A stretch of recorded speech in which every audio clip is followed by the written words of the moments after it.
સાબરકાંઠા જિલ્લામાં છતે ચોમાસે પીવાના પાણી માટે લોકોને વલખા મારવા પડે।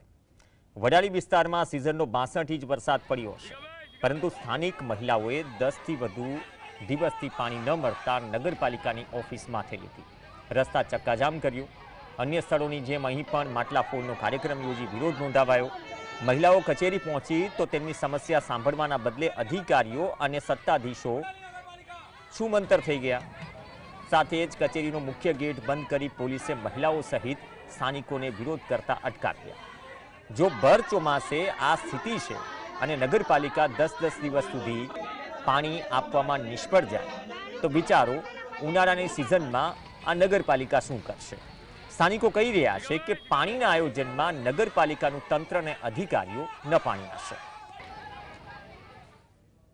ગટર લાઈનનું મિક્સ પાણી હોય, છોકરો બીમાર થાય અને જંતુ હોય, फिर अमने एम कहेवामां आव्युं के पाणीनी लाइनो तूटी गई है। पाणीनी बिल्कुल लाइनो तूटी गया पछी हांध्या पछी एमने ચોખ્ખું પાણી તો આપવું જ પડે। એમને અગાઉ બી 13 દિવસ પાણી આપ્યું, આજે સતત 15 થી 16 દિવસ થયા, હજુ બી પાણી નથી આપ્યું।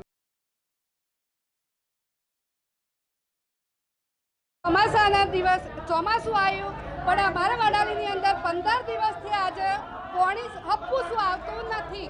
અમારે શું પીવું ને પાણી આવે છે એ અમારા છે ને ગટર લાઈનનું પાણી આવે છે, અમારે શું પીવું બોલો સાહેબ, અમે શું કરીએ? પાણી વગર તો બહુ જ પડે છે, કપડાં ધોવા કે છોકરાના રાવા કે અમારે શું કરવું? અમારે મજૂરી કરવાની, અમે કામ કરવા જઈએ છીએ, અમે કામ કરીને આવીએ તો ઘેર પાણી ના આવે, અમારે છોકરાને નવરાવો ધોવરાવો શું કરવાનું? અમારે રોડ બ્લોક કર્યો, એના પછી આ લોકોએ પોલીસ બોલાવી અને અમને પોલીસ બોલાવીને અંદર બહાર કાઢવાનો પ્રયત્ન કર્યો। અમે અમારા હક માટે અને અહીંયા વેરો પણ ભરીએ છીએ, છતાં અમને અહીંયા સુવિધા નથી મળી રહી। આ નગરપાલિકા જો તમે ચલાવી ના શકતા હો તો નીકળો અહીંયાથી, તાળું મારો અને ગ્રામ પંચાયત ફરીથી જેમ હતી એમ